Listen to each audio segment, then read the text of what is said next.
Give it up for Jason. Thanks.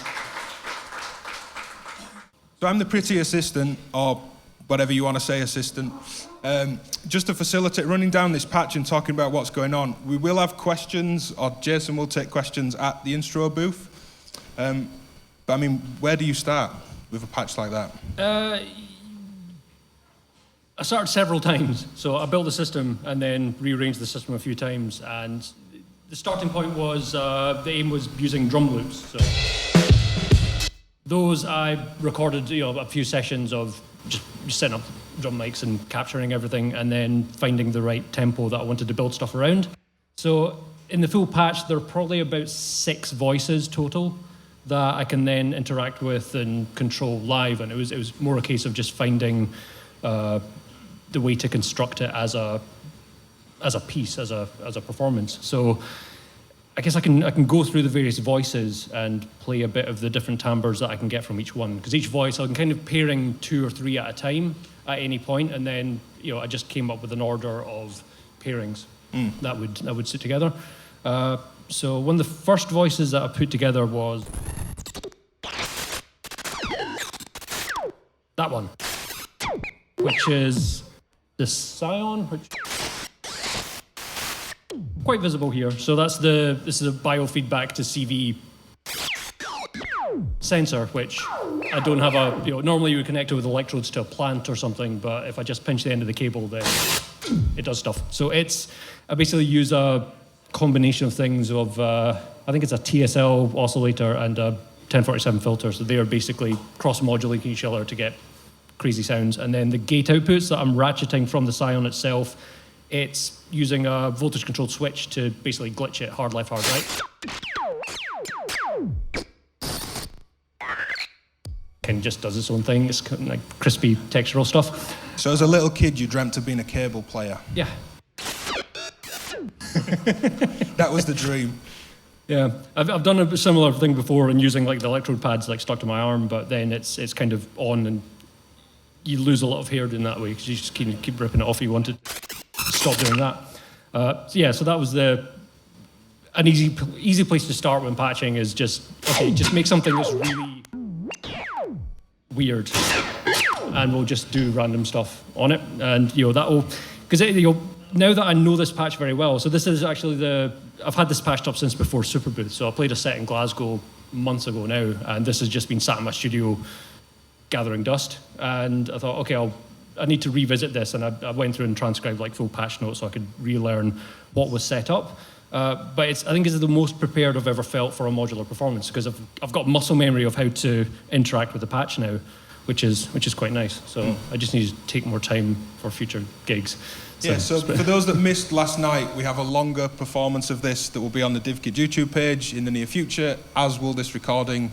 And again, questions when we're done at your booth too. Yeah. Okay. Crazy glitchy noise, harmonic chords.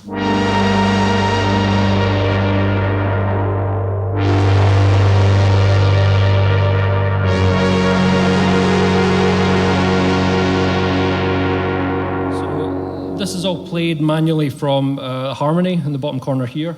And that's the main oscillator is the Psy, which is a quad sawtooth oscillator that's kind of designed as a paraphonic voice. So I patched, that's kind of my go-to for chordal stuff. And I'm just jumping between a 2 minor 7 and then a flat 2 major 7.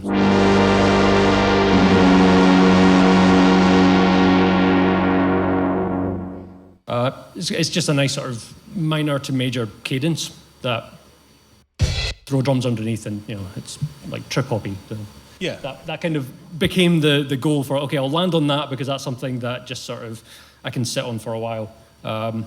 It's that kind of like Matrix soundtrack, late 90s into the 2000s, kind of like trip hoppy. Yeah, nice. Yep. So steal those chords if you're into that. So I've got a crossfader here that's going between just the straight chord voice, so that's the the higher triad portion, and then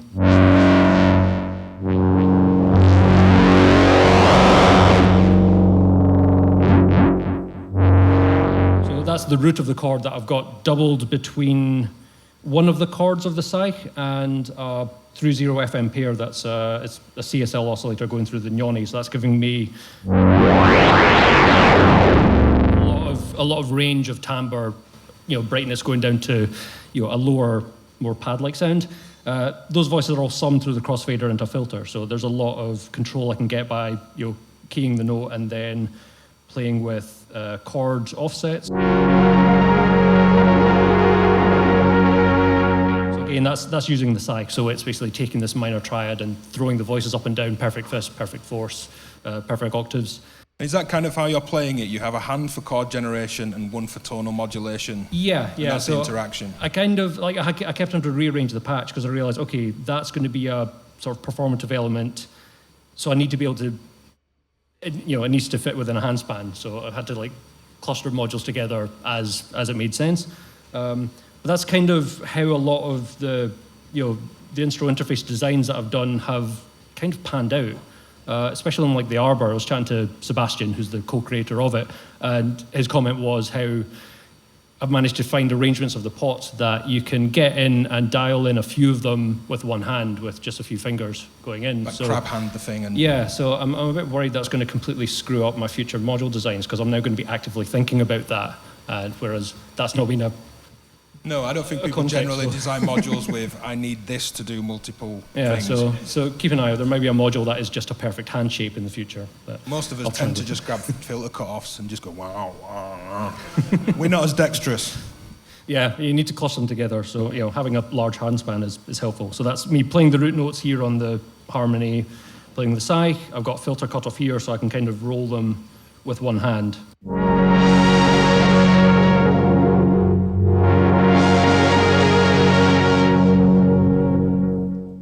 So yeah, that's the more musical voice. The more chaotic parts, I've got the Larach here, which is a dual button controller. So I've got this set up to unmute my drum loop, which is coming from the looper. And I'm doing a weird thing where I'm using the aux output. So basically when I press this, it's putting a gate active low, so it's basically pulling it to that channel on the output. The other button, I've got this clocking a sample and hold from a square wave signal. So it's basically either going to land full positive or full negative. And it's basically like an analog coin toss logic. So that's then inverted and summed with the button itself. So that's giving me control over the reverb function on the Arbor. So it means that I can turn that back up.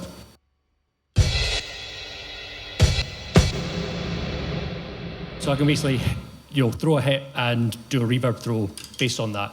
And the algorithms in the Arbor, if I send it positive CV, I'll end up with the dry signal retained and the reverb sort of filling in around it. If I land it on negative, it's like a freezing reverb that removes all the dry signals. So I've got a bit more control. I can hit a switch and full wave rectify the sample and hold, so that will force it to always be positive, which is inverted, so it always ends up negative. So you're playing with the chance. Something is going up and down as a square. Yeah. Reverb will happen, but you don't know whether the dry part will be in or not. Exactly, yeah. So it's a bit of chance, but I can force it so it'll always be wet only, which is kind of, it sounds nicer for, it adds a bit more spatialization because it's a stereo reverb algorithm. And I'm using that same trick, so I'm just holding it on a dry reverb. I'm playing with the cutoff frequency while I'm playing the chords, and that's...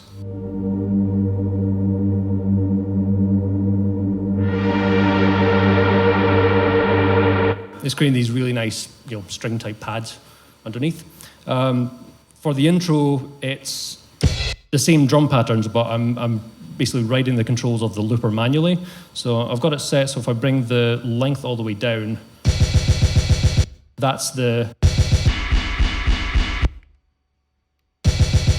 There we go.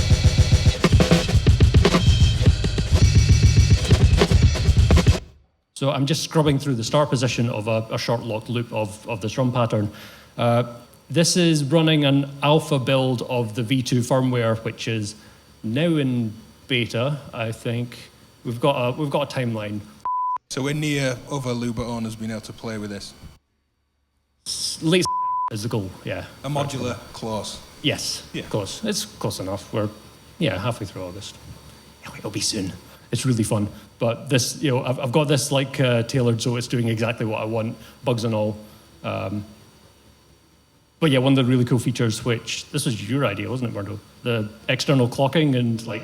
Yeah, somewhat with keying as well. Yeah, it stemmed from external clocking and then it went into beat slicing and breakbeats and everything. Yeah, it's pretty deep. I'm going to be doing a full new overview video for the looper, which I think is going to end up being like 3 hours long. But Yeah, do it. That'll be fun. But what the feature I'm using here, I'm using a TSL in LFO ranges down in the bottom corner here, and that is essentially clocking the looper and defining the playback tempo of the drum loops. So if I open up the length of it.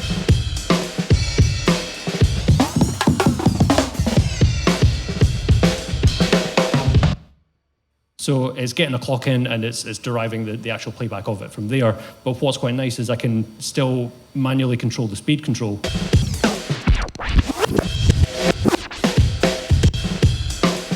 And it'll, there's a timed window, so I can scrub with that, but it'll then latch back into the main playback. So it's pretty cool when it's on a single cycle.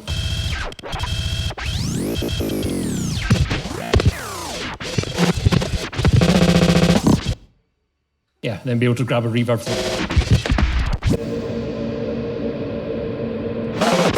Yeah, that was quite a nice one. It's a bit of luck of the draw when it's actually in a performance, playthrough. I guess the last, there's 2 more voices. There's this one, which is.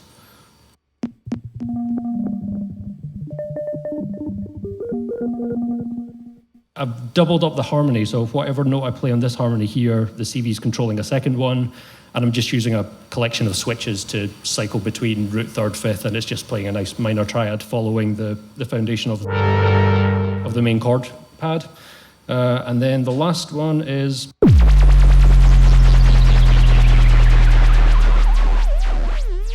The smallest possible button in the system, but makes the biggest sound.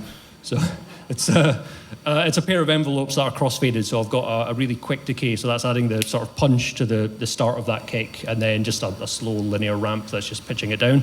It's just a resonant filter.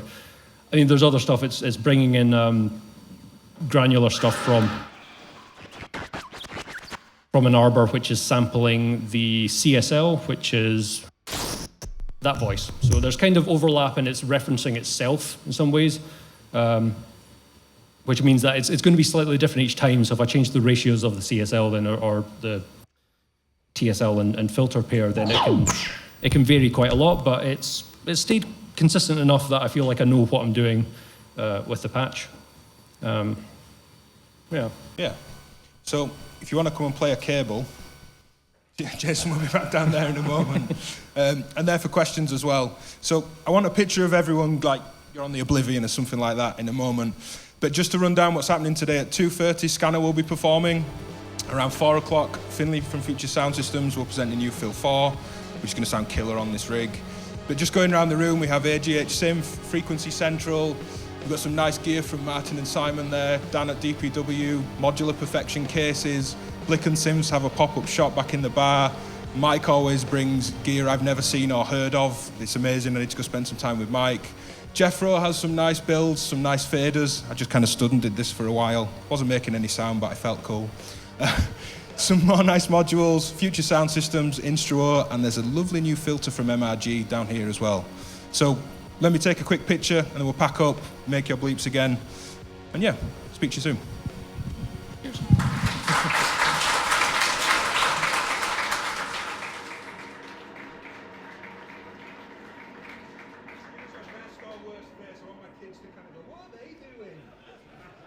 Gives a smile or a wave.